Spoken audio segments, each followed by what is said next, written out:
హైదరాబాద్ లో కన్సల్టేషన్ మరియు 3,500 రూపాయల colour Doppler test Avis hospitals లో ఉచితంగా పొందండి. ఆడువారి మాటలకు ఎప్పటి నుంచి మన చిన్నప్పటి నుంచి చెప్తున్నారు మిస్ అమ్మ నుంచి. నేను ప్రేమిస్తున్నాను, పెళ్లి చేసుకున్నామని అక్కకి తెలిసిపోయి అర్థం ఏంటంటే నాకు మెమోరీస్ ఉన్నాయి, మెమోరీస్ పెడతాను.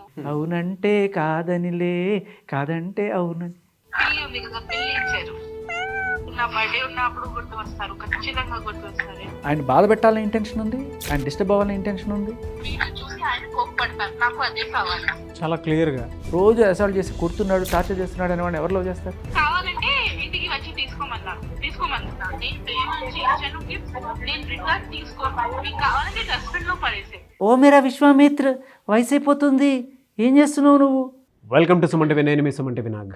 జానీ మాస్టర్ విషయంలో జరిగిందే ప్రతి ఒక్కరికి తెలుసుకోవాలనేటువంటి ఆసక్తి ఉంది, ఏం జరిగి ఉంటుంది అనేటువంటి దాని మీద. అట్ ద సేమ్ టైం ఈ విషయంలో శేఖర్ భాషా గారు కొంత ఓన్ చేసుకొని మాట్లాడితే బాగుంటుంది అనుకున్నటువంటి వాళ్ళు కూడా ఉన్నారు చాలామంది. సో అటువంటి వాళ్ళకి ఈరోజు నేను కొన్ని కీలక విషయాలు, ఆయన రీసెర్చ్ చేసిన దాని ప్రకారం అయితే ఆయనకి కొన్ని విషయాలు తెలుసుంటాయి కదా, ఆ విషయాలు ఏంటి అనేటువంటి విషయం ఒకసారి ఆయనతో మాట్లాడి తెలుసుకుందాము. అట్ ద సేమ్ టైం ఇవాళ బెయిల్ రావడం జరిగింది, ఏ ప్రాతిపదికన బెయిల్ ఇచ్చుంటారు అనేటువంటిది కూడా ఈరోజు మనతో పాటు హైకోర్టు అడ్వకేట్ రవీంద్రనాథ్ గారు ఉన్నారు, వారి మాట్లాడి తెలుసుకుందాం. హలో శేఖర్ భాషా గారు. Hello sir. హాయ్ నాగరాజ్ గారు. సార్, అంటే జనరల్గా చాలామంది అనుకున్నారు, ఈవెన్ బిగ్ బాస్లో మీరు ఉన్నప్పుడు కూడా కొంతమంది అనుకోవటం ఏంటంటే ఈ టైంలో మీరుంటే బాగుంటుంది అనుకున్నటువంటి ఆలోచన క్రియేట్ అయింది. ఈవెన్ నాకైనా సరే అదే క్రియేట్ అయింది. ఒక పాయింట్లో మాట్లాడడానికి ఒక వాయిస్ కావాలి కదా అని చెప్పేసి అనుకున్నాను. సో టక్కన కట్ చేస్తే మీరు వచ్చారు, అంతా బాగుంది అనుకున్నాం. అది పాపం రాజ్ తరుణ్కి ఏదో ఇబ్బంది అయింది, తర్వాత జానీ మాస్టర్ ఇబ్బంది అయింది, కానీ జనాలు ఓట్లేయడం మానేయండి రా, వాడిని రప్పించండి రా బయటకు అన్నట్టుగా అలా కూడా ప్రచారం జరిగిందని నాకు ఇవాళ తెలిసింది. లేదు సార్, కొంత ఇదైంది. నాకు కూడా కొంతమంది కాల్ చేశారు, మీది అన్ఫేర్ ఎలిమినేషన్ అని చెప్పేసి మాట్లాడిన తర్వాత మేబీ ఈయన కొంచెం మాట్లాడితే వాయిస్ రైస్ చేస్తే, అంటే మీరు ఏదన్నా రీసెర్చ్ చేసే కదా మాట్లాడతారు, జనరల్గా ఏం మాట్లాడరు కదా అనేటువంటి ఆలోచన కూడా ఏం జరిగిందో తెలుసుకోవడానికి అని చెప్పేసి కొంతమంది చేద్దాం అనుకున్నాం, కాబట్టి ఆ వీడియోని పూర్తిగా చేయలేదు. సో ఇవాళ బెయిల్ కూడా వచ్చింది జానీ మాస్టర్కి. మీరు అబ్జర్వ్ చేసిన దాని ప్రకారం, మీకు వచ్చినటువంటి ఇన్ఫర్మేషన్ ప్రకారం ఏం జరిగింది సార్ అసలు? జానీ మాస్టర్ గారి బెయిల్ ఇది interim bail. Sir can explain more. Interim bail ఆయనకి జస్ట్ అవార్డు తీసుకోవడం కోసం ఇచ్చారు. మళ్ళీ 10వ తేదీ వచ్చి సరెండర్ అయిపోయి కోర్టుకి వెళ్ళిపోవాలనేది అక్కడ రూల్. బట్ కంప్లీట్ బెయిల్ రావడం అనేది అసలు విజయంగా మనం పరిగణించవచ్చు. బట్ ప్రస్తుతానికైతే మాత్రం ఇది ఇంటరిం బెయిల్. అది ఆ ఒక్క కారణం, తన హక్కులు మనం క్షీణించలేము. తనకి అంత వస్తున్నప్పుడు ఆయన ప్రస్తుతానికి శిక్ష పడితే కానీ దోషి కాదు, కాబట్టి ఆయన ఇంకా మనం ఆ కోణంలో చూడొద్దు. Let him go and take the award అనేది జడ్జి గారి అభిప్రాయంలాగా చూడొచ్చు. We should congratulate him. Yeah. ఓవరాల్గా ఇది ఒక మోటివేటెడ్గా అన్నట్టుగా కొంచెం నా రీసెర్చ్లో తెలిసింది. అది ఆ కీలకమైన సాక్ష్యం కూడా పట్టుకొచ్చాను, అది కూడా వినిపిస్తా మీకు. జానీ మాస్టర్ గారికి సంబంధించి రకరకాల వాళ్ళు మాట్లాడుతూ చెప్పిన ఇన్ఫర్మేషన్ అంతా గ్యాదర్ చేసినప్పుడు ఓకే, ఆయన మంచివాడే, మాతో ఇప్పుడు కూడా మిస్బిహేవ్ చేయలేదు, ఆవిడతో ఉంటారా ఫస్ట్ నుంచి వాళ్ళతో ప్రేమాయణం నడుస్తుంది అన్నట్టుగానే చాలామంది చెప్పారు. కానీ ఆవిడ ఇచ్చిన కంప్లైంట్లో మాత్రం ఎక్కడ కూడా ఆవిడ ప్రేమించినట్టు కానీ పెళ్లి చేసుకోవాలనుకున్నట్టు కానీ ఏమీ లేదు. కేవలం ఆయన నన్ను అత్యాచారం చేస్తున్నాడు నా చిన్నప్పటి నుంచి, అంటే 11 నెలలు, అంటే ఆల్మోస్ట్ 17 ఏళ్ల వయసు నుంచి నా మీద ఇది జరుగుతుంది, నేను ఏదో కెరీర్ కోసం గమనున్నాను అన్నట్టుగానే ఆ అమ్మాయి చెప్పింది. బట్ ఇప్పుడు రైట్ నో ఆవిడ 21 ఏళ్ళు, ఆవిడ సంపూర్ణ స్పృహతోటి మాట్లాడుతున్నట్టుంది. మరి ఆవిడ మాట్లాడిన కాల్ కావచ్చు, ఆవిడ రాసిన కంప్లైంట్ కావచ్చు, రెండింటికి ఆవిడ బాధ్యత వహించాల్సి ఉంటుంది. సో ఇప్పుడు నేను మీకు ఇది వినిపిస్తాను, మీకు ఏం అర్థమని చెప్పండి. హలో ఏంటన్నా, ఎక్కడున్నా, ఇంత బిజీగా ఉన్నారు మీరు? ఇది జానీ మాస్టర్ డ్రైవర్ తోటి ఈవిడ జరిపిన సంభాషణ. వాళ్ళిద్దరికి మాటలు లేవు, కొన్నాళ్ళుగా వెళ్ళిపోదాం అనుకున్నారు, ఏదో చిన్న ఒప్పందం చేసుకొని ఆయన ఉంటున్నారు. సో ఈవిడ డ్రైవర్కి ఫోన్ చేసి మాట్లాడుతుంది. అవునా? జానీ మాస్టర్ డ్రైవర్కి ఫోన్ చేసి మాట్లాడుతుంది. సో ఇక్కడ ఏంటంటే వాళ్ళ కార్లో వేరే అమ్మాయిని డ్రాప్ చేసినా ఇవిడికి మండిపోతుందంట. ఓకే, సో ఆ టాపిక్తో స్టార్ట్ అయింది.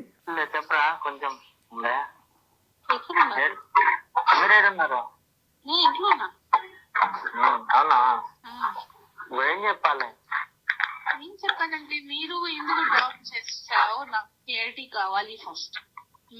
ఆ బండి నుంచి అమ్మాయిని డ్రాప్ చేస్తున్నారు, మీ బండి నుంచి నాకు ఫీల్ అవుతుంది కదా. మైండ్ బాగాలేదు కాబట్టి అంతే, నాకు కూడా మైండ్ బాగాలేదు, అందుకే వీడియో పెట్టాను. ఎందుకంటే నాకు ఏంటంటే ఆ వీడియో చూసి ఆయన కోప్పడతారు, నాకు అదే కావాలి. ఆ వీడియో చూసి ఆయన కోప్పడతారు, ఆయన మైండ్ డిస్టర్బ్ అవుతుంది, అందుకే పెట్టాను. కావాలని పెట్టాను. చెప్పండి, మేము ప్రేమిస్తున్నాను పెళ్లి చేస్తున్నామని అక్కకి తెలిసిపోయింది. ఇప్పుడు అది ఇంకా ఏముంటది, ఏం లేదు కదా. ఇప్పుడు పెడుతున్నా అంటే దీనికి అర్థం ఏంటి అన్నట్టు అంటున్నా. అర్థం ఏంటంటే నాకు మెమోరీస్ ఉన్నాయి, మెమోరీస్ పెడతాను. ఫస్ట్ ఇప్పుడు ఇప్పుడు ఎందుకు పెడతావు మెమోరీ? నా ఇష్టం, నా అకౌంట్ అంతేనా?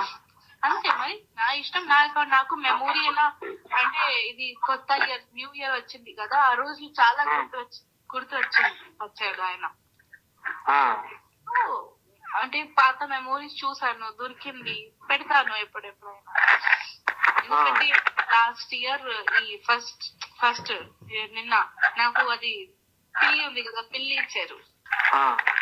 సో అది గుర్తు వచ్చింది అంతే. అది గుర్తొచ్చింది. ఇప్పుడు నా బర్త్డే ఉన్నప్పుడు గుర్తు వస్తారు, ఖచ్చితంగా గుర్తు వస్తారు. ఎందుకంటే ఇప్పుడు ఎవరు లేరు. ఓకే వదిలేయి అని చేస్తున్నాను కదా. ఇప్పుడు ఆల్రెడీ కనెక్షన్ లేవు, మాట్లాడలేదు నాతో. ఓకే సో ప్రేమించాను పెళ్లి చేసుకుందాం అనుకున్న విషయం అక్కకి తెలిసిపోయింది అనేది మనం టు బి అండర్లైన్డ్ వర్డ్. అవును. సో ఒక అత్యాచారం చేసిన వాడు రిపీటెడ్గా తన మీద అసాల్ట్ చేస్తున్న నీచుడు, నికృష్టుడు, కామాంధుడు అని చెప్పి దాని కంప్లైంట్లో అంత దారుణంగా ఆయన్ని ఇంత దారుణంగా నన్ను ఇన్సల్ట్ చేసి టార్చర్ చేసి నన్ను మానసిక వేదనకు గురి చేసి ఇంత చేసిన వాడిని ఏమైనా లవ్ చేస్తుందా? లవ్ చేయడమే కాదు పెళ్లి కూడా చేసుకుందాం అనుకుంటే అది అక్కకి తెలిసిపోయింది. ఇంకేముంది అన్న సింపుల్గా మాట్లాడుతున్నారు. అదే కదా. సో చాలా క్లియర్ కట్గా అక్కడ నేను కొన్ని వీడియోలు పెడుతున్నాను. మాస్టర్కి మండాలి, ఆయన మైండ్ డిస్టర్బ్ అవ్వాలి, అందుకే పెడుతున్నాను నేను. ఏంటివి పాత వీళ్ళిద్దరూ మేబీ ఆవిడకి ఇచ్చిన గిఫ్ట్ల చైన్స్, లాకెట్స్, ఉంగరాలు ఇలాంటివన్నీ కూడా పెట్టుకొని ఇన్స్టాగ్రామ్ వీడియోలు ఇవన్నీ చేయడం, లేకపోతే వేరే డాన్సర్స్ తోటి కొంచెం ఇంటిమేట్ మూవ్స్ ఉన్నవి పెట్టి ఆయనకి మండిచెట్ చేయడం. ఏదో రకంగా ఆయనకు కోపం వచ్చో లేకపోతే బాధపడో బెంగపడో ఈవిడ మాట్లాడాలని ఆవిడ కోరుకుంటుందనే ఇంటెన్షన్ మనకి ఇక్కడ తెలుస్తుంది చాలా క్లియర్గా. ఎందుకంటే ఆయన కోపం వస్తుంది కదా నేను ఇలా చేస్తే, అది నాకు కావాలి. అలాంటి ఇంటెన్షన్ ఉంది. ఆయన బాధ పెట్టాలనే ఇంటెన్షన్ ఉంది, ఆయన డిస్టర్బ్ అవ్వాలనే ఇంటెన్షన్ ఉంది. అక్కడ చాలా క్లియర్గా ఒప్పుకుంది. She accepted that she loved him. ఎవరు లవ్ చేస్తారు? అత్యాచారం రేపిస్ట్ని ఎవరైనా లవ్ చేస్తారండి? రోజు అసాల్ట్ చేసి కొడుతున్నాడు, టార్చర్ చేస్తున్నాడు అనేవాడిని ఎవరు లవ్ చేస్తారు? సో ఇంకొకటి వినిపిస్తాను మీకు. నెక్లెస్ ఇంకొకటి ఉంది కదా ఏళ్ళకి పెట్టుకుంటారు కదా ఉంగరం, ఆయనకి కావాలా? రింగ్ ఆర్ నెక్లెస్ కావాలా ఆయనకి? అది కావాలో ఏమో నాకు తెలియదు. సరే కావాలంటే ఇంటికి వచ్చి తీసుకోమన్నారు, తీసుకొని చెప్పు. నేను ఎవరికి ఇవ్వను, ఆయన చేతిలో ఆయనకి చేతుల్లో ఇస్తాను. అంటే మీకు ఇలా పర్ఫెక్ట్ చెప్పారా ఏమని? నాకు నెక్లెస్ రింగ్ కావాలని చెప్పారా? చెప్పారు. నిన్న చూసాక ఏమొద్దురా మనం మెమరీ ఇచ్చేయమని చెప్పు, ఏమన్నా చేసుకొని మనకు అనవసరం. అది అంటే మన ఇచ్చిన గిఫ్ట్ మాకు ఇచ్చేమని చెప్పు. అంతే. సరే ఆయన చెప్పు, నేను ఇచ్చేస్తాను.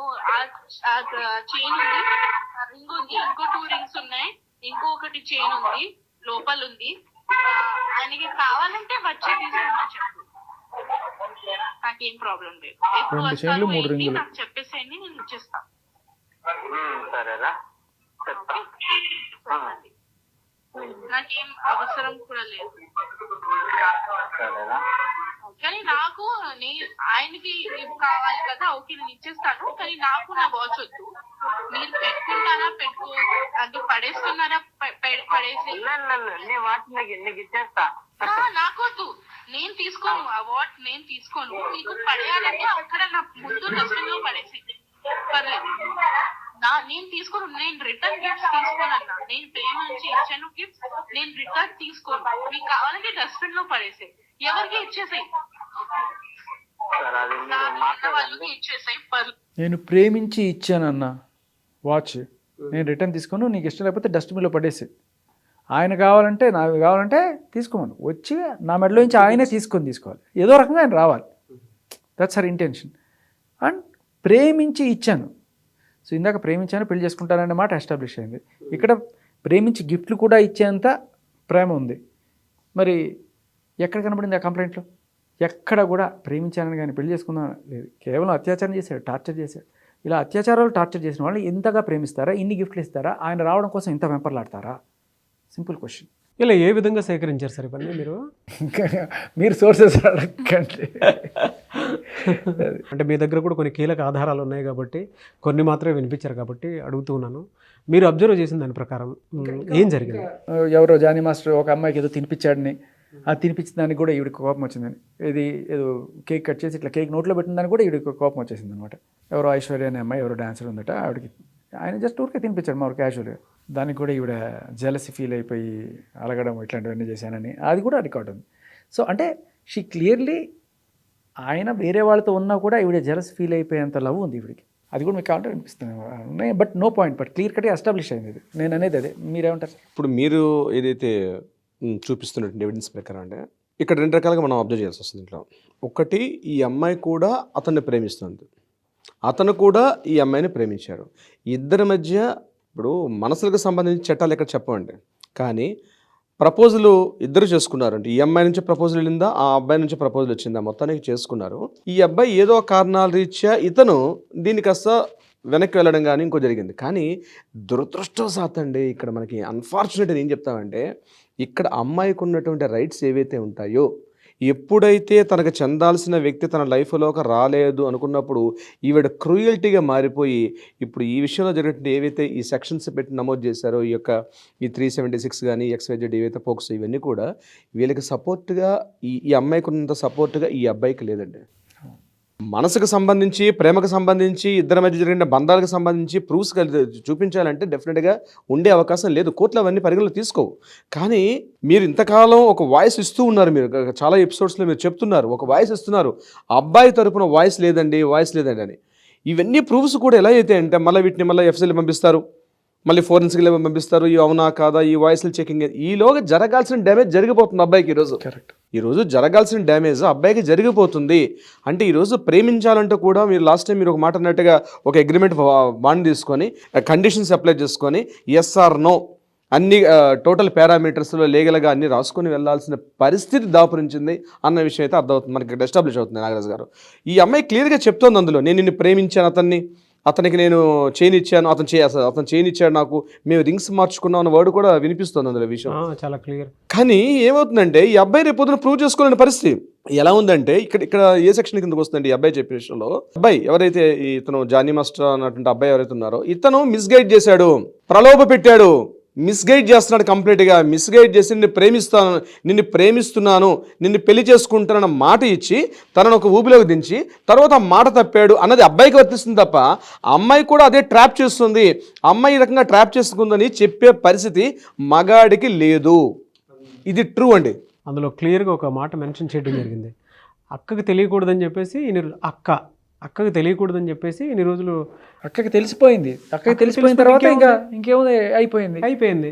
అంటే అక్కకి తెలియకుండా ఎన్నాళ్ళు నడిపింది, మరి అక్కకి తెలిస్తే ఊరుకుంటుందా? ఊరుకోదు. వచ్చి 4 పీకిన తర్వాత ఏదో రకంగా ఆయన కూడా 4 పీకుంటుంది, ఇంట్లో పీకుంటుంది, బయట పీకితే బాగుండదని చెప్పి. అవును. సో మొత్తానికి ఏదో గ్యాప్ వచ్చింది వీళ్ళిద్దరి మధ్య. తర్వాత ఆ గ్యాప్ ఏమైందో చిలువల పలువలు అయింది. ఫైనల్గా వద్దు అనుకున్నారు, ఎవరు మనాన్ని వాళ్ళు ఉన్నారు. కానీ ఈవిడ మాత్రం ఊరుకోండట్లేదు, ఏదో రకంగా ఈయన్ని తన దగ్గరికి తెచ్చుకునే ప్రయత్నాలే ఇవన్నట్టుగా మనకు అనిపిస్తుంది ఈ రికార్డ్ ద్వారా. సో అది జరగకపోయేసరికి ఇంకా ఈగో, వీడు ఏదైనా సరే నా కాళ్ళ దగ్గరికి రావాలి, ఎలా రాకుండా ఉంటాడో చూస్తాను అని చెప్పి దానికి చట్టాలను వాడుకొని ఆయన ఇవాళ ఏంటి సార్ పోక్సోలు రేపులు పెట్టడం ఏంటి సార్? దీనికే విరహానికి కూడా పోక్సోలు రేపులు పెడతారు. వీళ్ళిద్దరు ప్రేమించుకున్నారు, ఆ ఈగో క్లాషెస్ ఎట్లా అయినా సరే వాడిని దగ్గర రావాలి. జనరల్గా అమ్మాయిలు కొంచెం ఈ విషయంలో ఎక్కువగా ఉంటుంది. అబ్బాయే ప్రపోజ్ చేయాలి, అబ్బాయిదే తన చుట్టూ తిరగాలి, ఆ ఈగో ఉంటుంది జనరల్గా అమ్మాయిలు అందరికీ. ఇప్పటికీ కూడా ఎవరైనా సరే తను ప్రేమించిన వాడు అయినా సరే తనే వచ్చి ప్రపోజ్ చేయాలి. రేపు ఫ్యూచర్లో చెప్పుకోవడానికి కూడా ఆయన నా వెంబడబడ్డాడు అని చెప్పుకుంటే వాళ్ళకు ఈగో సాటిస్ఫాక్షన్. ఎవరన్నా అబ్బాయి అది నా వెంబడబడిందని చెప్తే వాళ్ళకి లోకుగా ఉంటుంది. బేసికలీ ఏదైనా సరే అది సైకాలజీ పక్కన పెట్టినా కూడా ఈవిడ ఆ ఈగోకి ఫీల్ అయింది, ఆయన ఏదో రకంగా ఈవిడ దగ్గర రావాలని రకరకాల ప్రయత్నాలు చేసిందనే విషయం మనకి ఇక్కడ అర్థమవుతుంది. ఇక్కడ ఒకటి కూడా ఉందండి, అబ్బాయిల మెంటాలిటీ ఎలా ఉంటుందంటే, అమ్మాయిలు ఈ టాపిక్ వచ్చింది కాబట్టి నేను కరెక్షన్ చేసుకుంటున్నా. అమ్మాయి ఎలా ఆలోచిస్తుందంటే, అమ్మాయి కూడా అమ్మాయి ఆలోచన విధానం సైకలాజికల్ నేను చెప్తున్నాను ఒక వర్డ్ని. అబ్బాయి కాస్త దురుసుగా వెళ్ళాడు అనుకోండి, కామాంధుడా అంటారు. రాలేదన్నారు అనుకోండి, అబ్బాయి పొరపాటున వెళ్ళలేదు అనుకోండి, ఏదో నీకు మగతనం లేదంటారు. ఎటు పోయినా జరిగేది మళ్ళీ విడిగే సమస్య. ట్రూ అండి. అప్లికేషన్ దగ్గరికి 2 సార్లు వెళ్తున్నాడు అనుకోండి, అమ్మాయి దగ్గరికి వైఫే కావచ్చు, దగ్గరికి 2 సార్లు వెళ్తే ఏరా ఆగలేవా, నీకు అంత కామందుడా, నువ్వు కళ్ళు మూసుకుపోయినా కామంతో కళ్ళు మూసుకుపోయినావు అంటారు. అలా అని చెప్పి కాస్త బెట్టు చూపించాడు అనుకోండి, బెట్టు చూపిస్తే ఏదైనా నీకు మగతనం లేదా, ఇంత అందంగా కనిపిస్తున్నాను, ఇంత అందంగా సోయగలున్నాను, ఇంత హొయిలు చూపిస్తున్నాను, కానీ రాలేదంటారు. ఎట్టు పోయిన కష్టం మగాడికి. సార్ హర్ష సాయి కేసులో అదే కదా సార్, ఓ మేరా విశ్వామిత్ర వయసు అయిపోతుంది, ఏం చేస్తున్నావు నువ్వు, నా ప్రపోజల్ ఏం చేసావు, ఎన్నాళ్ళు చేయాలి, ఎన్నాళ్ళు వెయిట్ చేయాలి, ఇంకా ఆఖరికి ఫైనల్గా అలాగే అవుతుంది. మన సినిమా వాళ్ళు కూడా సార్ సాహిత్యాలు వెళ్ళి కొంచెం మార్పులు చేసుకుంటే బెటర్. ఎందుకంటే నో మీన్స్ నో అనేది కదా మన చట్టం చెప్పేది. అమ్మాయి నో అని చెప్పినప్పుడు నో అంతే. కానీ వదలమంటే ఏమిటర్థం, వదిలిపోమ్మనా, ఇలాంటివి రాస్తారు మన కవులు. మన త్రివిక్రమ్ గారి సినిమా అంతెందుకు, ఆడువారి మాటలకు ఎప్పటి నుంచి మన చిన్నప్పటి నుంచి చెప్తున్నారు, మిస్సమ్మ నుంచి. అవునంటే కాదనిలే, కాదంటే అవునని, ఇలాంటివి నేర్పిస్తే ఇప్పుడు ఈ సైకాలజీని మన మీద రుద్దడమే కాదు, వాళ్ళ మీద కూడా రుద్దుతారు. అమ్మో ఇప్పుడు నేను వీడు లవ్ చెప్పగానే నా మనసులో ఉన్నా కూడా నేను ఇమీడియట్గా చెప్తే వాడికి నేను అలసైపోను, కొన్నాళ్ళు కాదనే చెప్పాలి. ఇప్పుడు వాడు కావాలని నేను అనుకున్నా కూడా వాడు మీదకి వచ్చినప్పుడు నేను వద్దు అనకపోతే నేను ఎట్టండిదానని వాడు అనుకుంటాడు. ఇది వాళ్ళ మనసులో ఉండే మాట. ఇప్పుడు అమ్మాయి రాగానే రారా అందనుకో, ఏంటిది ఇదేదో తేడాగా ఉంది, కొంచెం సిగ్గు బిడి ఉండాలి కదా అని చెప్పి వాడు అనుకుంటాడు అని ఇప్పుడు ముందుగానే అనుకొని నువ్వు చెప్తా ఉంటుంది అనమాట. వాడు నిజంగా నేను అనుకోండి సిన్సియర్గా పాపం అమ్మాయి ఎక్కడైపోయి నువ్వు అనుకుని వెళ్ళిపోయాడు అనుకోండి, ఏమిట్రా వదలమంటే ఏమిటి అర్థం, వదిలిపోమ్మనా అని.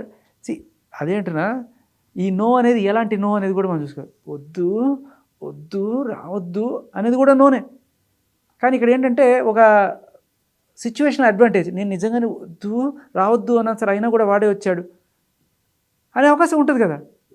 ఆ వద్దు అనేది ఎలాంటి వద్దు, సరే ఇక్కడ మాత్రం చాలా క్లియర్గా ఆవిడే ఆయన్ని రావాలి అని కోరుకుంటోంది అనే విషయం మనకు అర్థమైంది. రాకపోతే ఏంటి సార్, పోక్సో పెట్టేస్తారా, పోక్సో పెడతారా సార్, రేపులు ఇవే పెట్టేది. పోక్సో సార్ ఈవిడ పెట్టిన కేసు, ఇప్పుడు ఈవిడ 21 ఏళ్ళు ఆవిడకు పోక్సో ఎలా పెడుతుంది అంటే 16 ఏళ్ళ టైంలో జరిగింది ఇప్పుడు తీసుకొచ్చి పెడతానంటది. ఇప్పుడు పోక్సో కేసులో ఒకటి ఏం చెప్తుంది మనకి సార్, పోక్సో యాక్ట్ 29 ఏంటంటే ఒకసారి ఎవరి మీద పోక్సో కేసు పెడితే నేను ప్రూవ్ చేయక్కర్లా, నువ్వు ప్రూవ్ చేసుకోవాలి నిర్దోషని. పోక్సో కేసు పెట్టావంటే నువ్వు బై డిఫాల్ట్ నువ్వు దోషని. మిగతా సెక్షన్స్లో అలా కాదు, పోక్సో పెట్టారంటే నువ్వు నేరస్తుడు ముందుగానే డిసైడ్ చేసేసావు. ఇప్పుడు నీ కర్మ నువ్వే ప్రూవ్ చేసుకో, నువ్వు నిర్దోషని, నీ burden of proof is on you. ఇది కూడా చాలా దారుణమైన సెక్షన్. అవును, అంటే సెక్షన్ 29 ఏం చెప్తుందంటే, ఒకసారి ఒక అభియోగం వేస్తే జనరల్గా వేరే ఏ కేసుల్లో అభియోగం చేసినా సరే ఆయన కేవలం ముద్దాయి మాత్రమే, అది క్లియర్ అయిన తర్వాత అతను దోష నిర్దోషం తర్వాత డిసైడ్ అవుతుంది. కానీ పోక్సో యాక్ట్ ప్రకారం వెళ్తుందంటే సెక్షన్ 19 ఒకటి, సెక్షన్ 20 నేను ఏం చెప్తుందంటే, ఒకసారి అభియోగం చేస్తే అది అభియోగం కాదు, అతను నేరస్తుడే అని చెప్తూ అతను ప్రూవ్ చేసుకోవాలి. ఇప్పుడు నేను మీ మీద ఒక అప్లికేషన్ వేశానండి, అది అవునా కాదని ప్రూవ్ చేయాల్సింది మీరు, కానీ మిగిలిన చట్టాలు ఎలా ఉంటుంది, నేను మీద అప్లికేషన్ పెడితే అది అవును కాదని చేయాల్సింది నేను. ఇక్కడ నేను మీద ఒక ఇష్యూ నేను తీసుకొచ్చినప్పుడు ఇతని అవునా కాదని చెప్పాల్సి నేను చేయాల్సి వస్తుంది. అవును పలానా కారణాలు తెచ్చా, ఇతని అభియోగి కాబట్టి ఇతని దోషి నేను ప్రూవ్ చేయాలి. ఎవరైతే ప్లెయింటిఫ్ ఉంటాడో ప్లెయింటిఫ్ ప్రూవ్ చేయాలి ఇక్కడ. కానీ ఇక్కడ జరుగుతున్న కేసు ఏంటంటే సార్ చెప్పినట్టుగా సెక్షన్ 19 or 20 ఎలా చెప్తుందంటే, ఒకసారి అభియోగం చేస్తే అతను పూర్తిగా నేరస్తుడు, అతను ప్రూవ్ చేసుకోవాలి. నేను చేయలేదు అన్నటువంటి కారణాలు, అది చేశాడా చేయలేదని it will take some time, but ఈలోగా ఈ మీన్వేర్ జరగాల్సిన డ్యామేజ్ మొత్తం జరిగిపోతుంది. సెక్షన్ 19 సార్ చెప్పినట్టు దాంట్లో ఏంటంటే ఎవరు కేసు పెట్టచ్చు అంటే, ఎవరైనా సరే ఈ అమ్మాయి తరపున, చిన్న అమ్మాయి ఎవరైతే మైనర్ అమ్మాయి ఉందో ఆ అమ్మాయి తరపున, ఆరు మైనర్ అమ్మాయినా అబ్బాయినా, పోక్సో ఇద్దరికి వర్తిస్తుంది, వెళ్ళి కేసు పెట్టచ్చు.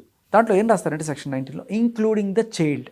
సో ఇక్కడ మనం ఇది అండర్లైన్ చేసుకోవాలి, అది మీరు గమనిస్తే ఆ సెక్షన్ నేను పేపర్ తీసుకురాలేదు, బట్ ఇంక్లూడింగ్ ద చైల్డ్ అంటే, చైల్డ్ అంటే ఎవరు, బాధింపబడ్డ ఆ అమ్మాయో అబ్బాయో. సో ఎందుకు వాళ్ళు పెడితే బై డిఫాల్ట్ నువ్వు నేరస్తుడు అంటారంటే, పిల్లలు దేవుడు చల్లని వాళ్ళు దేవుడితో సమానం, వాళ్ళ బాలవాకు బ్రహ్మవాకు, వాళ్ళు అబద్ధాలు చెప్పరు, వాళ్ళకి ఇంకా తెలివితేటలు రావు అబద్ధాలు చెప్పేంత అనే ఒక దృక్పథంతో వాళ్ళని క్రాస్ ఎగ్జామిన్ చేసేటప్పుడు కూడా ఫుల్ వెసులుబాటు ఉండదు. క్రాస్ ఎగ్జామినేషన్ చేయరు. పోక్సో ఇట్లా పిల్లడికి బాబుకి ఎదురు అమ్మాయి కానీ అబ్బాయి కానీ పోక్సో ఇట్లా క్రాస్ ఎగ్జామినేషన్ చేసే రైట్ లేదు. అతను చెప్పింది అక్కడ తీసుకోవాలి, అక్కడ ఆ సెంటెన్స్ వాంగ్మూలం తీసుకోవాల్సింది తప్పించి అబ్బాయిని కూర్చోబెట్టి అక్కడ అంటే అక్కడ క్రాస్ ఎగ్జామినేషన్ చేయరు. ఏ టైంలో చేశారు, ఎప్పుడు చేశారు, ఎలా చేశారు అని మిగిలిన కేసులో చేసినట్టుగా ఎవరైతే విక్టిమ్ ఉంటారో ఆ విక్టిమ్ని పిలిచి క్రాస్ ఎగ్జామినేషన్ చేసే రైట్ కోర్టులో లేదు. సో ఎందుకంటే వాళ్ళకి సరిగా చెప్పుకోలేరు, వాళ్ళు ఇంకా ఇబ్బంది పెట్టకూడదు అనే ఒక మంచి సదుద్దేశంతో చేశారు కదా. కానీ ఆ చైల్డ్ ఏమయ్యాడు, ఇక్కడ ఏమైంది, ఆ చైల్డ్ ఇప్పుడు అడల్ట్ కదా ఆవిడ. అవును. ఇప్పుడు మనిషి అయ్యేటప్పటికి పెద్దవాడు అయ్యేటప్పటికి అబద్ధాలు నేర్చుకుంటాడు, రాజకీయాలు నేర్చుకుంటాడు, కాన్స్పిరసీలు నేర్చుకుంటాడు, అన్నీ నేర్చుకుంటాడు. మరి ఇప్పుడు ఇక్కడికి వచ్చి సాక్ష్యం చెప్పేది, ఇక్కడికి వచ్చి కంప్లైంట్ ఇచ్చింది చైల్డ్ కాదు. She is no more a child. చైల్డ్లో జరిగింది ఇప్పుడు ఇస్తుంది. మరి ఇప్పుడు ఇచ్చిన దానికి అదే రేంజ్ శాంటిటీ ఎలా వస్తుంది? చైల్డ్ చెప్పాడు, పాప పిల్లవాడు తెలీదు, అబద్ధాలు చెప్పలేడు, కాబట్టి వాడిది మనం తీసుకుందాం, వాడిని ముద్దగా కాదు దోషిగా ముందుగానే మనం డిసైడ్ చేసాం. మరి ఇప్పుడు కంప్లైంట్ ఇచ్చింది చైల్డ్ కాదే, అడల్టే, 21 ఏళ్ళ అడల్టు, లీగల్గా గవర్నమెంట్ వారు ఏజ్ ప్రకారం పెళ్లి కూడా చేసుకోదగ్గ ఏజ్ ఉన్న అడల్ట్. ఆ అడల్ట్ వచ్చి కంప్లైంట్ ఇస్తే దాన్ని అంత శాంటిటీగా చూడాల్సిన అవసరం ఉందా? మీ పాయింట్లో ఏం చెప్తారు సార్? ఇది వ్యాలిడ్ పాయింట్ కదా. ఎగ్జాక్ట్లీ అది కరెక్ట్గా అది సార్ చెప్పేది 100% రైట్. అది యాక్చువల్గా తను అబ్యూజ్ అయ్యేటప్పుడు, తను మైనర్గా ఉన్నప్పుడు టైంలో అబ్యూజ్ అయ్యాడు. అబ్యూజ్ అయినప్పుడు తను మేజర్ అయిన తర్వాత నేను మైనర్ ఉన్న టైంలో పలానా కారణాలు ఇచ్చే వల్ల పలానా వ్యక్తుల వల్ల నేను అబ్యూజ్ గురి కాబడ్డానని చెప్పి మేజర్ అయిన తర్వాత కంప్లైంట్ చేస్తూ కూడా దాని యాక్సెప్టెన్స్ ఇస్తున్నారు. కానీ మీరు చెప్పినట్టుగా ఏంటంటే అప్పుడు చైల్డ్, ఇప్పుడు చైల్డ్ కాదు కదా. దీని మీద ఇంకా ఒక విస్తారమైనటువంటి ఒక క్లియర్ జడ్జిమెంట్స్ అయితే మనం ఎక్స్పెక్ట్ చేస్తున్నాం. దీని మీద ఇంకా క్లియర్ తరవ రావాల్సింది ఉందండి. మొన్న ఎలా ఉంటుందంటే ఎప్పటికప్పుడు మోడిఫికేషన్ చేస్తుంటారండి. ఈ జడ్జిమెంట్స్ ఎలా ఉంటాయంటే ఏదో ఒక సైటేషన్ తీసుకుంటాం, ఆ సైటేషన్లో చెప్పారు కాబట్టి ఇలా జరగలేదు కాబట్టి అటువంటి జరగాల్సిన అవసరం చాలా ఉంది కోర్టులో కూడా. బహుశా నేను అనుకోవడం ఖచ్చితంగా జరిగి తీరే అవసరం ఉంటుంది. అయితే ఇలా ఎందుకు చేస్తారు కోర్టులు, ఇలాంటి చట్టాలు ఎందుకు రూపకల్పన చేస్తారంటే ముఖ్యంగా అభివృద్ధి చెందినటువంటి రాష్ట్రాలు కాకుండా ఇప్పటికే చాలా రాష్ట్రాల్లో కొన్ని బాగా ఇప్పటికి కూడా ట్రైబల్స్ విషయంలో కానీ అనగారిన వర్గాలు కొన్ని ఉంటాయి. ముఖ్యంగా మీకు ఒసే రాములమ్మ సినిమా తీసుకోండి. అప్పుడు ఆ మైనర్లో ఉన్నటువంటి చాలా అబ్యూజ్ గురి కాబట్టి అంటే లోకల్లో ఉన్నటువంటి కొంతమంది జమీందారులు తెలియకుండా అంటే ఏదో ఒక దృష్టాంతాన్ని తీసుకొని దాన్ని ఇక్కడ అప్లై చేసి ఇది యూనివర్సల్ ట్రూత్కి అప్లై చేస్తారు జనరల్గా యాక్ట్స్ చేసేటప్పుడు. అయితే నేనేమంటానంటే ఇట్లాంటి నా సజెషన్ యాజ్ బీయింగ్ అన్ అడ్వకేట్గా నేను చదువుతున్న యాక్ట్స్ దీన్ని ఫాలో అవుతున్న దృష్టిలో నేను చెప్తానంటే కొన్ని పర్టికులర్ చిన్న వెసులుబాటు అనేది రాష్ట్ర ప్రభుత్వాలకు అది ఏంటంటే అది చాలా ప్రమాదకరంగా ఉంటుంది. ఆ కత్తిని పొడుచుకోవడం ఎదుటివాడిని పడుతున్నటువంటి ఆ యాక్సెస్ చిన్న వెసులుబాటు అది షెడ్యూల్ 7లో పెట్టుకోగలిగితే ఒక చిన్న లైన్ మొత్తం 99.99 సెంట్రల్ యాక్ట్స్ ఉన్నప్పుడు కూడా బేస్డ్ ఆన్ ద షెడ్యూల్ 7 ప్రకారం రాష్ట్రాలకు కూడా చిన్న వెసులుబాటు ఇస్తే ఆ మెయిన్ సెక్షన్ ఏదైతే ఉంటుందో, మెయిన్ యాక్ట్స్ ఏదైతే ఉంటుందో దానికి అనుగుణంగా అంటే ఈ రాష్ట్రంలో ఉన్నటువంటి సమస్యలు బహుశా పక్క రాష్ట్రం ఉండే అవకాశం ఉండదు. ఇప్పుడు ఆంధ్ర తెలంగాణలో ఉన్నటువంటి సమస్యలు మీకు పక్కన కేరళలో ఉండదు, కేరళలో ఉన్న సమస్య మీకు మహారాష్ట్రలో ఉండేది ఉండదు, మహారాష్ట్రలో ఉన్న సమస్య మీకు యూపీలో కానీ ఉత్తరాఖండ్లో కానీ జార్ఖండ్లో కానీ ఉండే అవకాశం ఉండదు. కానీ యాక్చువల్గా సెంట్రల్ గవర్నమెంట్ యాక్ట్ చేసేటప్పుడు సెంట్రల్ గవర్నమెంట్ పార్లమెంట్ బిల్లు ప్రవేశపెట్టేటప్పుడు యూనివర్సల్గా మొత్తం సెంట్రల్కి వస్తాయి. ఈ పోస్కో యాక్ట్ మీరే చెప్పారు, ఇది టోటల్గా దేశం మొత్తాన్ని కూడా వ్యాపిస్తుంది. అయితే మీరు చెప్పిన వ్యాలిడ్ పాయింట్ డెఫినెట్గా రేపు మేము ఫేస్ చేయబోయే కోర్టుల్లో కానీ కేసుల్లో కానీ డెఫినెట్గా ఇది వ్యాలిడ్ పాయింటే. ఎందుకంటే మైనర్గా ఉన్నప్పుడు ఒక విషయం ఉంటుంది ఎగ్జాక్ట్లీ పవిత్రత అంటారు మీద యాక్చువల్గా అది ఉంటుంది ఎగ్జాక్ట్లీ. సో మేజర్ అయ్యేసరికి ఉంటుందా అంటే అంత ఈజీ కాదండి ప్రూవ్ చేయడం. ఏంటంటే మీరు అన్నట్టుగా ఇలా ఇక్కడ మోటివ్ కూడా మన క్లియర్ కట్గా ఎస్టాబ్లిష్ చాలా క్లియర్గా ఉంది. అండ్ ఇక్కడ మీరు వినిపించిన దాని ప్రకారం ఏంటంటే బోత్ సైడ్స్ ఇన్వాల్వ్మెంట్ అనేది 100% జరిగింది. మ్యూచువల్ కన్సెంట్ అనేది క్లియర్గా ఉంది. అందులో మాట్లాడేదాన్ని బట్టి అంటే గిఫ్ట్స్, నాట్ ఓన్లీ గిఫ్ట్స్, అన్ని రకాలుగా షేర్ చేసుకున్నటువంటి ఫ్రెండ్షిప్ విత్ బెనిఫిట్స్ అనేటువంటి కాన్సెప్ట్ క్లియర్గా వెళ్ళిందని అర్థమవుతుంది మనకి. అయితే మీరు ఇందాక చెప్పినట్లు ఎలానంటే ఇంట్లో తెలిసిన తర్వాత కోర్స్ ఇది కరెక్ట్ కాదు అది అని చెప్పేసి వైఫ్ తన సైడ్ నుంచి తను ఏదైనా మందలించడం చేయటం చేసి ఉండొచ్చు. అండ్ దాని తర్వాత వైఫ్ అండ్ హస్బెండ్ ఇద్దరు కలిసి ఇది మంచి కాదులే అని చెప్పేసి విచిత్రం కంప్లైంట్లో ఆవిడే ఈవిడ సవతిగా తెచ్చుకోవాలని చెప్పి ఎవరైనా కంప్లైంట్ ఇచ్చేస్తారండి. అంటే ఆవిడట ఈవిడ ఇంకో పెళ్లి చేసుకోవాలి, మతం మార్చుకోవాలని చెప్పి ఈవిడే చేసింది. లవ్ జిహాదీ కాన్సెప్ట్ అంటే బేసికలీ ఈవిడే ఇంకా మతం మారలేదు, ఇంకా ఈవిడ ఆధార్ కార్డు అన్ని కూడా ఆవిడ పేరు మీదే ఉన్నాయి. ఏ రకంగా మతం మారింది లేదు. ఆయన ఏదో ఆయన ఇంట్లో ముద్దుగా ఆయన వేరే పేరు పెట్టి పిలుచుకుని ఉండొచ్చు, బట్ ఆవిడేం మతం మారలేదు. She still practising Hinduism just like Shahrukh Khan, Gauri. దేనైనా రాజకీయం చేయొచ్చు మనం ఇవాళ రేపట్లో. సో ప్రతిదాన్ని రాజకీయం చేసే కోణంలో ఆయనకి శత్రువులు ఉంటారు కొన్ని చోట్ల. సో వాళ్ళు ఇలా లవ్ జిహాద్ కాన్సెప్ట్లు తీసుకురావడం ఇవన్నీ కూడా చేసి ఉండొచ్చు. బట్ ఏదైనా అది కంప్లీట్ డిఫరెంట్. లవ్ జిహాద్ అంటే అది వేరే కాన్సెప్ట్. ఇక్కడ నువ్వు పెట్టింది ఏంటి? పోక్సో 376. అది ఏ రకంగా వ్యాలిడ్? మ్యూచువల్ కన్సెంట్ తోటి మీ ఇద్దరు ప్రేమించుకొని పెళ్లి చేసుకున్నారు, రేప్ అనేది ఎలా వస్తుంది? ఇది ఒకటి సార్. ఇంకా మనం రోజు చేస్తున్న ప్రయత్నాలు ఏవైతే ఉన్నాయో సెక్షన్ 68 అండ్ బిఎన్ఎస్ సెక్షన్ 69 గురించి ఢిల్లీ దాకా వెళ్ళి వినిపిస్తా అని చెప్తున్నాను కదా. మరి ఎవరైనా వినిపించారేమో, మన మాటలు అక్కడ దాకా వినపడ్డాయేమో. ఇవాళ సెక్షన్ 68 గురించి ఏదో కొన్ని మార్పులు చేయమని చెప్పి సార్ ఏదో చెప్తున్నారు. గుడ్ న్యూస్ ఏంటంటే మ్యారిటల్ రేప్ అంటారు. అంటే వైవాహిక జీవితంలో ఒక భార్యాభర్తలు కలిసి పరస్పర అంగీకారంతో మ్యారేజ్ అయిన తర్వాత బెడ్రూమ్లో భార్యకి అంగీకారం కాకుండా భర్త తన ఒంటి మీద చెయ్యి వేస్తే అది ఇంతకుముందు భార్య దాన్ని అంటే తను అంగీకారం లేకపోతే అది రేప్ అనే వర్డ్ ఉండేది యాక్చువల్గా.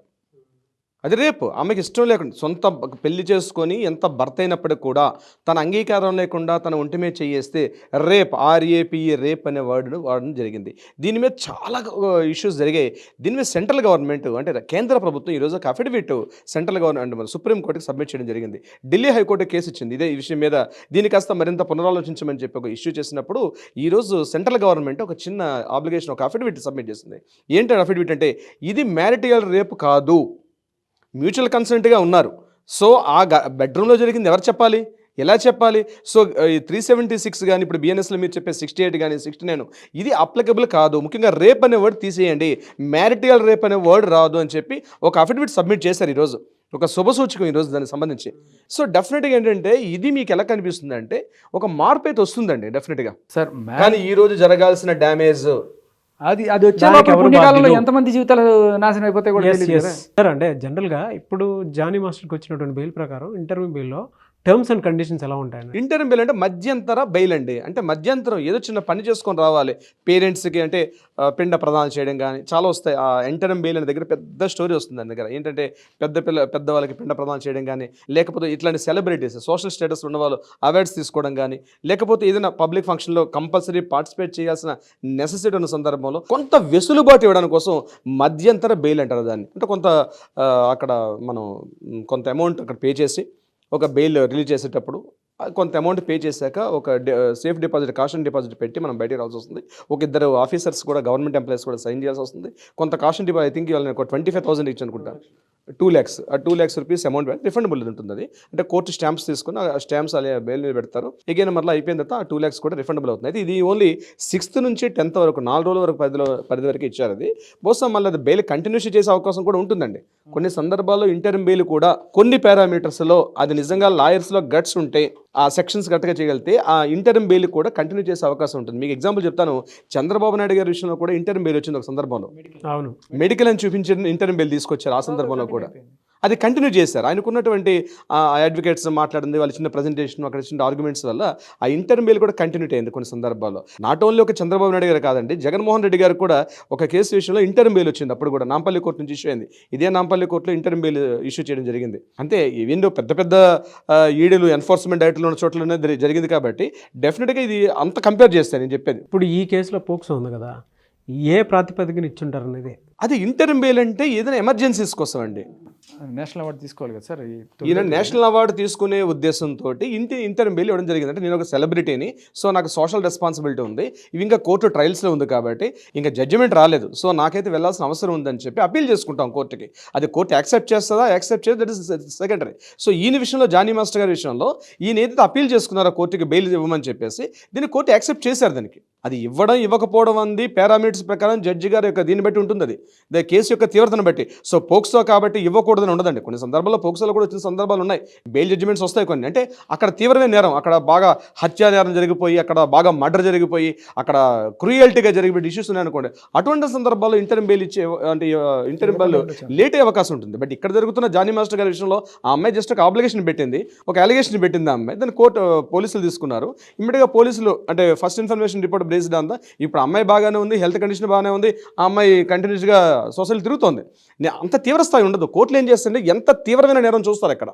సో జానీ మాస్టర్ గారి విషయంలో ఓన్లీ ఆ సెక్షన్స్ మనం మాట్లాడుకుంటాం, కానీ సెక్షన్స్లో డెప్త్లోకి వెళ్తే అది ఎంత తీవ్రంగా ఉంది, కత్తితో పొడిచాడా లేదా నిజంగా మర్డర్ చేశాడా, ఇంత చాలా ఉంటుంది. ఎన్ని సెంటీమీటర్ లోపల పొడిచాడు, ఇవన్నీ కూడా ఉంటాయి అక్కడ. కత్తితో పొడిచాడు, ఎంత పొడిచాడు, ఎన్ని ఇంచెస్ లోపలికి వెళ్ళింది, ఎంత తీవ్రమైనటువంటి నేరాలు పెట్టి ఉంటుంది అక్కడ. ఇక్కడ జానీ మాస్టర్ గారి విషయంలో డెఫినెట్గా అంతగా టెన్షన్ పడాల్సిన అవసరం లేదండి. ఈ విషయంలో డెఫినెట్గా ఇంటర్మ్ బెయిల్ ఆయనకి హక్కు ఉంది, బీయింగ్ ఏ ఇండియన్ సిటిజన్ ఆయనకు హక్కు ఉంది ఇంటర్మ్ బెయిల్. ఎందుకంటే అవి ఆరోపణలు మాత్రమే, అవి జరగాల్సిన ప్రూవ్స్ జరగాలి, FSLకి వెళ్ళాలి, దాని తర్వాత ఫర్దర్గా వచ్చిన ప్రొసీడింగ్స్, లీగల్, అవన్నీ lengthy process. But as a celebrity ఫర్దర్గా కూడా ఇది పొడిగించే అవకాశం ఉంది అనేటువంటిది ఒక పాయింట్ ఉంది. పొడిగించవచ్చు, పొడిగించకపోవచ్చు. ఇక్కడ ఏంటంటే ఇక్కడ అడ్వకేట్స్ వెళ్ళి అక్కడ కోర్టులో ఎంతవరకు కన్విన్స్ చేస్తున్నారు, సో దాన్ని ఎంత అందంగా కన్విన్స్ అంటే చెప్పగలుగుతున్నారు జడ్జి గారు కన్వే చేయాలండి అక్కడ. సార్ ఇది ఇంకో కండిషన్ కూడా పెట్టారట, ఇంకొకసారి ఇంటర్మ్ బెయిల్ అప్లై చేసుకోవడానికి కుదరదు, బట్ నార్మల్ బెయిల్ మళ్ళీ కావాలంటే అప్లై చేసుకోవచ్చు. అని చెప్పారు. But bail number of times based apply on- చేసుకోవచ్చు అండి, ఇన్నిసార్లు చేయాలి అన్నిసార్లు చేయకూడదు. ఇంటర్మ్ బెయిల్ ఇంకోసారి అప్లై చేసుకోకూడదు అన్నట్టుగా చెప్పారని నేను విన్నాను. బట్ నార్మల్ బెయిల్ అయితే మనం అప్లై చేసుకోవచ్చు కదా. సో ఇప్పుడు బేస్డ్ ఆన్ దిస్ ఫ్యాక్ట్ ఆయనకి ఏదైనా కొంచెం వెసులుబాటు ఉండేటట్టు ఉందా? మనం ఇందాక చెప్పిన 19లో ఉన్న ఆ లొసుగు ఏదైతే ఉందో, child, she is not any more child, adult, but ఆవిడని చైల్డ్ ఇచ్చిన అంత శాంటిటీ తోటి ఎలా చూస్తారు అనే పాయింట్లో ఈయనకి పోక్సో నుంచి బెయిల్ అంటే యాక్చువల్గా ఎలా వస్తుందంటే ఇది బెంచ్ మీదకి వెళ్ళిన తర్వాత బోత్ సైడ్స్ మనం డబుల్యూఎస్ ఫైల్ చేయాలండి కోర్టులో. ఇట్లాంటి విషయాలు డబుల్యూఎస్ అంటే రిటర్న్ స్టేట్మెంట్ ఇవ్వాలి. డబుల్యూఎస్ అడుగుతారు మనల్ని కంపల్సరీ. ఇప్పుడు ఓన్లీ జస్ట్ బెయిల్ పిటిషన్ పెట్టారు, రేపు కోర్టు బెంచ్ మీదకి వెళ్ళేసరికి వాళ్ళు తీసుకున్న తర్వాత వెంటనే జడ్జి గారు డబుల్యూఎస్ ఫైల్ చేయమని చెప్పి మనకు టైం ఇస్తారు. 20 days 30 days టైం ఇస్తారు. ఆ టైంలో మనం ఎంత అందంగా డబుల్యూఎస్ ఎంత ఫ్యాక్ట్స్ మాట్లాడగలిగా ఉంది, దాన్ని బేస్ చేసుకొని ఎంటైర్ కూడా ప్రొసీడింగ్స్ వెళ్ళే అవకాశం ఉంటుందండి. ఆ టైంలో ఇవి మనకు ఉపయోగపడతాయి అన్నీ కూడా. సో డబుల్యూఎస్ ఫైల్ చేయాలి ఫస్ట్ మనం. ఆ డబుల్యూఎస్ ఫైల్ చేయమని చెప్పి మన కోర్టు ఆర్డర్ రావాలి మనకి. అది ఈ లోపల కావాలంటే ఇది వాళ్ళు ట్రూత్ ల్యాబ్స్ కూడా పంపించి దాని శాంటిటీ కూడా చెక్ చేసుకోవచ్చు. మనం చేసుకోవచ్చు. ఏదైతే ఉందో సో అది పంపించవచ్చు, సర్టిఫైడ్ కూడా చేయించవచ్చు ఏమో కావాలంటే. ఇట్లా ఫర్దర్గా ఇటువంటి మీ దాకా వచ్చాయి కాబట్టి అడుగుతున్నాను. ఈవెన్ ఆడియన్స్ అయినా సరే ఎక్స్పెక్ట్ చేస్తారు కాబట్టి అడుగుతున్నాను. మీ స్టాండ్ అయితే చాలా క్లియర్గా ఉంది డే 1 నుంచి. సో ఒక ఆడపిల్లకి కనుక అన్యాయం జరిగితే నాలాంటి వాళ్ళు కాదు, దేశం మొత్తం ఒకటేసారి వస్తుంది, వాళ్ళ వెనక రావడానికి కూడా సిద్ధంగా ఉంటారు. దానికి నా నీడేం లేదు. బట్ ఒక మగాడికి మాత్రం ఒక అన్యాయం జరిగింది అని అంటే దాని వెనక ఎవరు రారు. బట్ అటువంటి వాటిల్లో మాత్రం డెఫినెట్గా నా వాయిస్ నేను వినిపిస్తాను, ఎంతమంది వస్తారనేది డిపెండ్స్ అని చెప్పేసి చెప్పడం కూడా జరిగింది. కొన్ని కీలక ఆధారాలు కూడా మీరు తీసుకుని ఈరోజు రావడం జరిగింది దీనికి సంబంధించినటువంటి వాటిలో. ఫర్దర్గా దీనిపై ఆడియన్స్ కూడా మీతో పాటు వచ్చేటువంటి వాళ్ళు ఉన్నారు కాబట్టి అడుగుతున్నాను, ఎలా ఉండబోతుందని అనుకోవచ్చు సార్? అంటే ఐ థింక్ 6వ తేదీ జానీ మాస్టర్ రిలీజ్ అవుతారట. సో మేబీ వీలైతే ఆయనకి ఇంకా చాలా తెలుసుంటాయి కదా, ఆయనకి కీలకమైన సమాచారం ఉండుంటుంది. ఇప్పుడు ఆయన జైల్లో ఉండడం వల్ల అవన్నీ బయటికి రాలేకుండా ఉండుంటాయి. సో ఇంకా ఏదన్నా మరిన్ని ఆధారాలు ఆయన ద్వారా కానీ మనం ఏమైనా సాధించగలిగితే ఆర్ ఎనీ క్లూస్ దొరికినా కూడా వాటిని పట్టుకొని మనం వెళ్ళి ఇంకొన్ని ఆధారాలు సేకరించే అవకాశం ఉంటుంది. So will try in that way. Interim bail మనకి కాపీ చూసినట్లయితే అందులో కండిషన్స్ అన్ని కూడా ఉంటాయండి. అంటే ప్రెస్తో మాట్లాడొచ్చా, మీడియాతో మాట్లాడకూడదు, అంటే ఆ కండిషన్స్ అందులో మెన్షన్ చేస్తారు. పెట్టారట, అందులో మెన్షన్ చేస్తారు, ఆ బెయిల్ కాపీలు ఉంటాయి. అది దాన్ని బట్టి మనం ఫర్దర్గా ముందుకు వెళ్ళొచ్చు. అందులో ఆయనతో మాట్లాడే అవకాశం ఉంటుంది. ఎవరెవరితో మాట్లాడొచ్చు, అదర్ దాన్ ఫ్యామిలీ మెంబర్స్తో మాట్లాడొచ్చా, మాట్లాడకూడదు కూడా బ్యూ అంటారు, అంటే బెయిల్ ఆర్డర్లో ఉంటుంది కాపీలో. సో దాంట్లో డీటెయిల్స్ అన్ని ఉంటాయి, దాన్ని బట్టి మనం ఫర్దర్గా ముందుకు వెళ్ళొచ్చు. డెఫినెట్గా అండి. బట్ ఎనీవేస్ థ్యాంక్ యూ అండి, thank you so much both of you. Thank you so much Nagaraj గారు. Thank you.